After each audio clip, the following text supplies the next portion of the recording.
Good morning, ladies and gentlemen. Good morning, ignorant millennials. Guys, welcome to the show. Welcome to our latest, freshest episode number. Episode number 11. Guys, episode number 11. So remember, guys, Ignorant Millennials is your platform for you guys, for young youth. I guess youth is young. 100%. So this is a platform where we're going to be discussing all of the topics that are really affecting us as millennials in 2019 in South Africa. So far we've covered everything from insurance, we've covered financial literacy, we've covered elections, politics. And we've been getting quite a lot of feedback on Definitely. But today we're having another guest. Interesting conversations we're about to have. We have Khotato, man. How's it, bro? Hey man, it's all good yourself? I'm all good, man. Chilling. Good, man. Enjoying your day? How's your week been? Week has been good. Election week. We had a public holiday in between. Yes. And you voted? Also, it was a holiday, man. You didn't vote? Oh, no, that's the public holiday element. Oh, it was a public holiday? Yes. Okay. I mean, we voted. Kat and I, we voted. Exercise your electoral rights. Please, I hope you vote in the next one. Yeah, we'll see what happens. You'll see what happens. Why didn't you vote? I don't believe in the political system as it is right now. Okay. Yeah. Is there any political system you believe in, or is it all of them you don't believe in, like in the world? The one I would like to believe in needs to still be designed and put in place, and that's gonna take some time. It will probably disadvantage our grandparents. So for now, well, let's have what we have. And All right. But I mean, today's show is about self-starters, entrepreneurship, and really following either your dreams or your goals, or just starting. Right? 100%. It's almost like the philosophy we followed with our show. So I just want to you made some very, very interesting way to start the show. You said you have your own political ideologies and so forth. So to make such a bold statement, people are probably asking themselves, who is Khotato? Who is this guy? Why is he saying this thing? Who is this guy?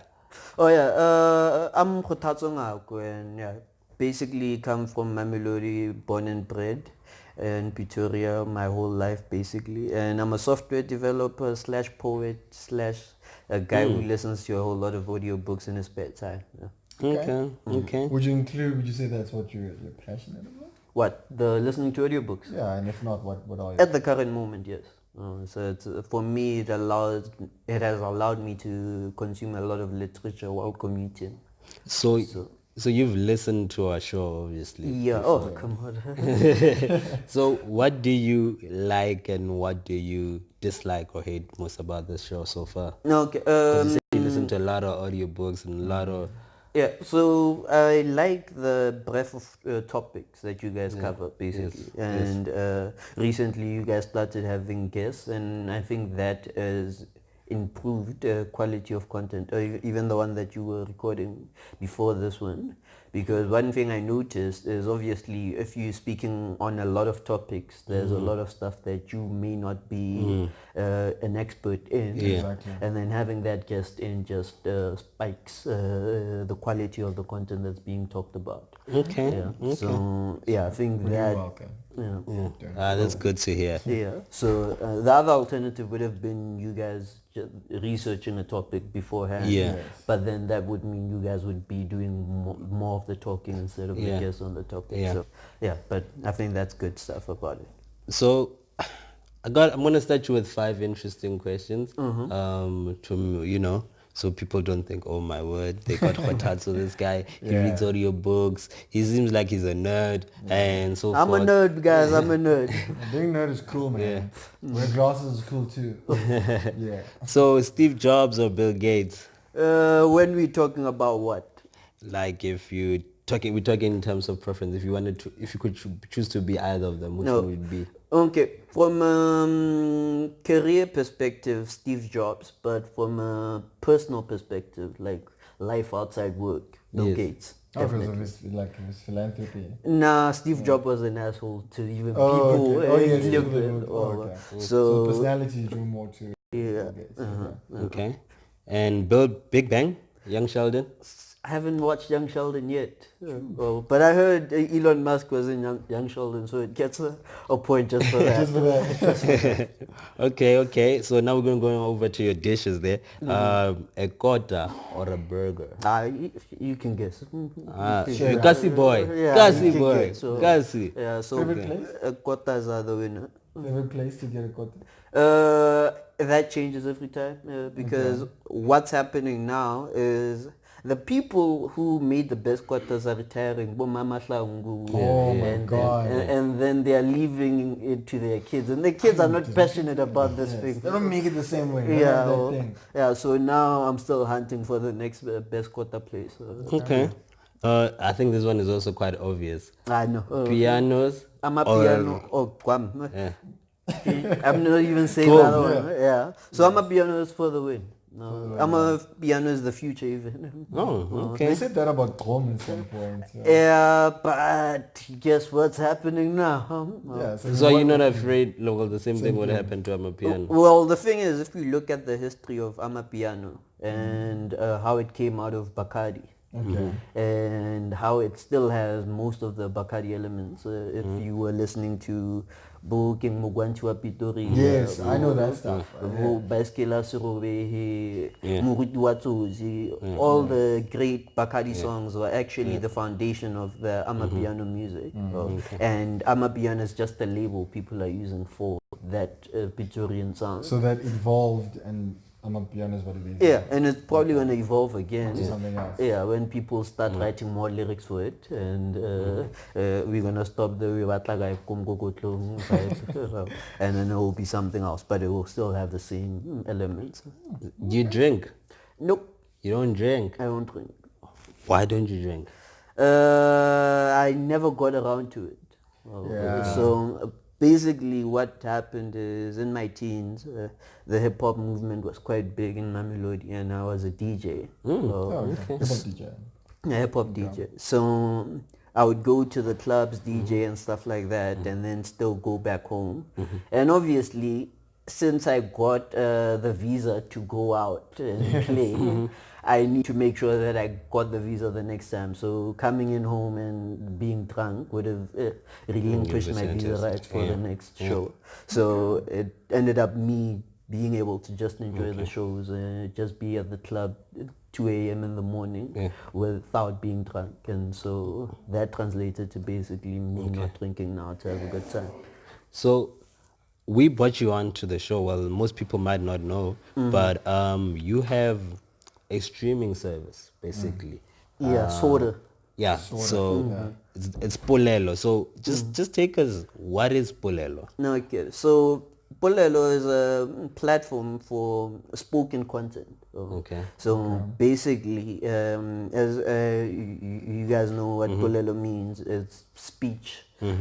And the whole aim is to make it a home for any type of spoken content. Podcasting now being our main focus because And there's just only one of them. Yeah. One of them, okay. yeah, because obviously podcasts is a more organized type of spoken content than any other recorded media. So we're focusing on that, and we want to get more people podcasting in the country and putting their podcasts on the already established podcasting platforms like iTunes, Spotify, whatever, wherever, and also build up to it whereby monetization is actually possible. Yeah, you guys are doing this now one day a week, or you're dropping an episode one day a week. But if you do not make profits out of it, how long are you gonna keep doing it? Yeah. So I mean, Kotato is a developer by profession, enjoys audio books, big fan of quarters. Why podcasts? Why? Let me not say podcast, but why a platform for audio content? What drove you to choose this as something you'd like to pursue? Okay, so there's a backstory to it, right? Yeah. Gwenja, what do you do as a profession? So I'm a third year CA training at a bank. Okay, Yeah. and you? I just live and wake up, man. That's You Live just the live and dream. wake up. Yeah, living the That is dream. a trust fund trick. Definitely. That is a trust fund trick. So You it's better sorted, let us know yeah. what the secret is. We need Yes. to get on that level too. Yeah, if you all get to that level, then eventually there won't be enough space for me to operate. So Okay. So yeah, but the background for me and this platform is I'm a software developer, right? Okay. And a few years ago, I asked myself, like, why is it that all software companies are overseas? Why is it that the last biggest app we ever had from South Africa is Mixit? Makes sense, yeah. And we've never had anything outside of that. And then my assumption is that software developers are getting paid way too much.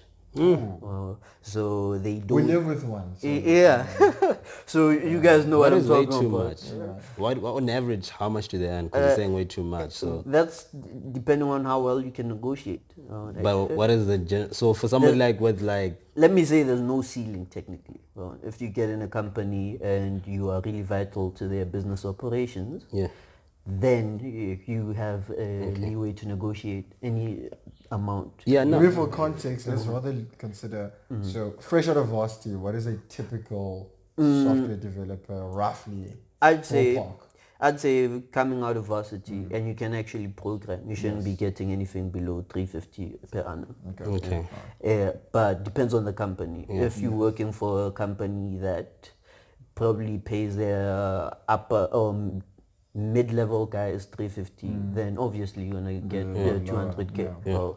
But yeah. But this is also then forms part of your story of how you decided on Bulelo. Yeah. So yeah, for me, then I was like, technically, as a software developer, if you want to be set in life, you just pick a company, make yourself vital in that company, get their money, make them money, and you don't have to develop anything for yourself or for anyone else for that matter. Okay. And even if you start a software development company yourself, the money comes in from people paying you to develop their ideas. Yeah. And most of software developers do this, but they never develop products or platforms, even though they have the capability. For themselves. Yeah. I know a couple of big software companies in the country, but they don't have products that are That's coming coming out out, yeah. to say, oh, that comes from BBD, Yeah. oh, that comes from Advanced IO and Intellect. They're doing wonderful things, technically even, but they are not giving us products. Why is it the case? Because there's so much money to be made by just writing software, but the risk to say, okay, we're going to make this a platform is something else.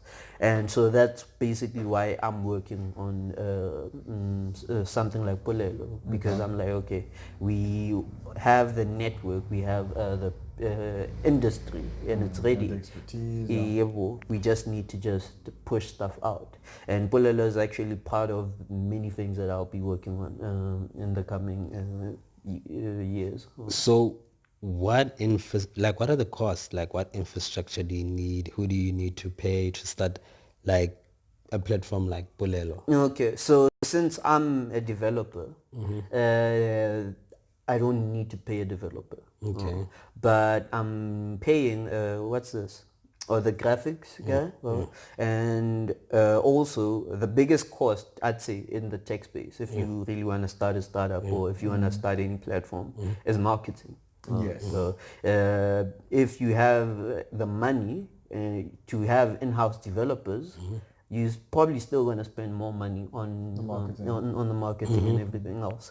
And even for me, the biggest cost has been marketing the thing, because we need marketing content, we need all these things, and at the same time we still have to build. We need to add features. You guys always telling me, oh, this is not working, I need to fix that.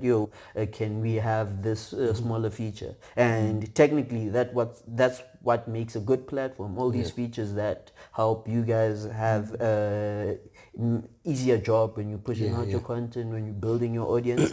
But I need to then market it to have more people using it. So marketing is the biggest cost. So just to explain like to our users who might not be aware. So we use Bulelo basically is our platform, like I would say, just to try to explain it in layman terms, is like our hosting service basically. So in order for, like, when you find any of our episodes on iTunes and you find it on Spotify or you find it on SoundCloud, it's because primarily where Spotify gets The the content. content, they get it from Bolelo. So Bolelo, I'd say in layman's terms, like our hosting platform basically, where everything feeds directly from that. So Yeah. Okay. So I mean, now that you obviously have started Bulelo and you also have like a day job, what are some of the more challenges that you've faced in the process of, starting your own, what is now a tech company, right? So you maybe share with us, what that journey has been like and what you've learned from it and Okay, so let me back it up to how I got into the podcasting space then. yeah. Basically, I wanted to start a podcast. What does it take? One of the podcasts that are on Pulelo now is that. So I just went around asking people what it took, what to do, what they were doing. Podcasting was the first episode there, and all the other episodes followed through. And then I needed a platform myself to host this thing, and I wrote some code, simple website, static website, and then I was like, oh, this website sucks. Yeah. okay. Looked for an existing hosting platform, and there's quite a lot of them, and they work quite well. But one thing I didn't get from them were attention to detail to say, okay, they really care for the independent creator. Yeah. They were more enterprise solutions. Radio stations were on them. So I was like, okay, let me create something for the hobbyist to actually put content onto, and then that's how I got into it. And now the biggest challenges for me is basically all the non-technical stuff. Okay. Because the technical stuff, I just sit there at home, read a few documents, sleep on them, and then come back the next day, code the thing, and say, okay, now that works. Okay. But then, how do I handle privacy policies? Okay. Or how do I handle copyright content? You guys are gonna need to make sure that no one impersonates you on the platform. Let's say you get big enough.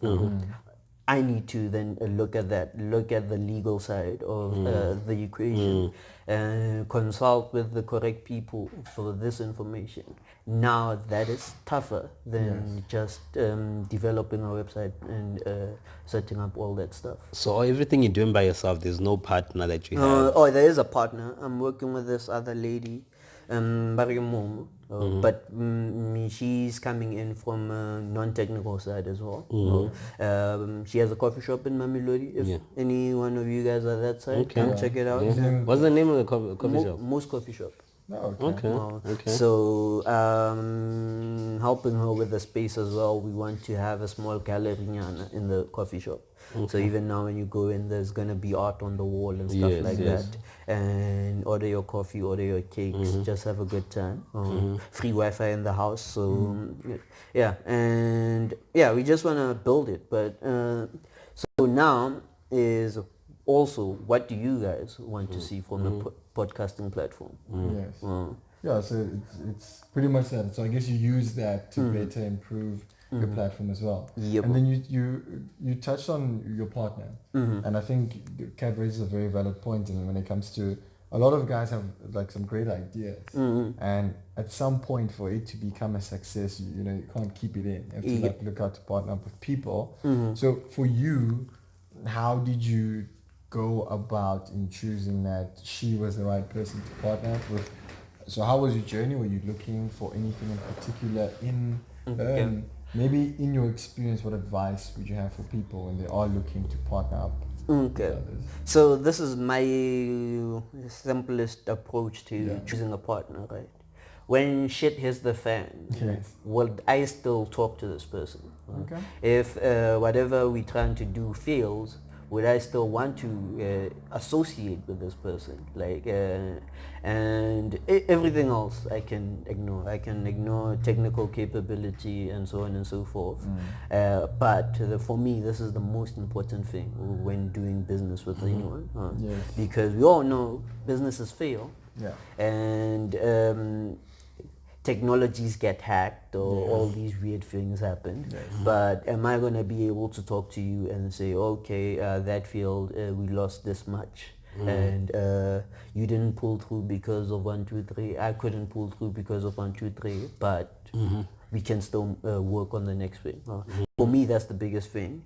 And then we can get to the other stuff. Technically, what can I get from your side of the equation? If we go into meetings, are you going to be able to carry the meeting if I'm not there? Or, are you willing to learn? Because I honestly feel everything is changing. Podcasting will probably be the biggest thing in the future as less and less people stop listening to the radio. And So we're getting in at a good time. yeah, We're getting a good time. well, yeah, and also it would be important to then say how would it look like, because it won't look like Like it in is the right phone now. now, We won't be sitting on the couch recording an episode. And how would it get monetized so that people actually quit their jobs to then podcast full time? So I chose her because I believe that she can think about these questions, not necessarily considering whether or not she has the answers to the questions. Kanye will ask us how so, but that is not as important as can we then work on it given enough time? Can we then figure it out given enough time? And then will we then keep it together as partners over a long enough time for whatever we're working on to come together? So that's how I choose partners. So how does one get to be on your platform? How does Okay. one? As a listener, as a podcaster, as a So any of the stakeholders within the Pulelo platform, how does each of them get to be involved in it? okay, so let me start with how you guys came on, right? Because I kind of hijacked you from wherever you were, and then I was like, hey, they just starting out. I need people on the platform. Might as well I import their content from their existing platform to Pulelo and list all the feature advantages that I had on Pulelo at the time. And otherwise, anyone is invited to open an account. Anyone is invited to visit pulelo.co and listen to all the episodes that are there. And be a listener first and foremost. It's not a platform if you just upload content and no one listens to it via the platform. So then if you actually have a great personality in front of a camera or talking into a mic, record something. It could be whatever. It could be what you had for breakfast, and Just start with something. just talk about it and then push it out to your network of people, and then you grow your own audience of people, and then that's basically how So it's free. starts out. It's free. It has a free tier, but then obviously opening up some other features, which are then paid features.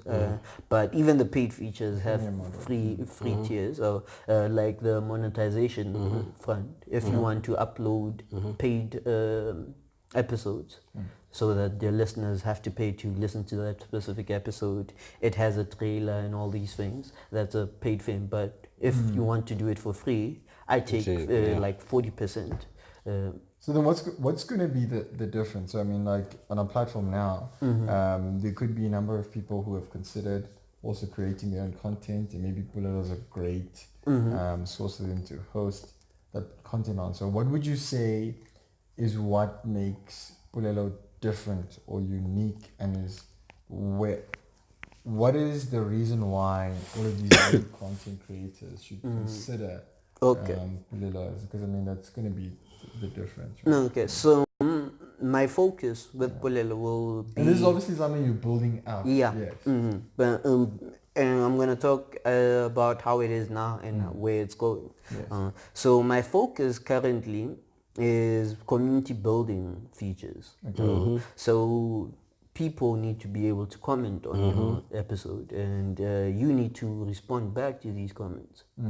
And that's currently what's there on Pulelo. Okay. And the thing I'm working on now, it's actually available in the alpha, is that people can comment via voice notes. They just record and say, yo, like what you said about 1, 2, 3, 4, 5, 6. And this is what I think on that topic.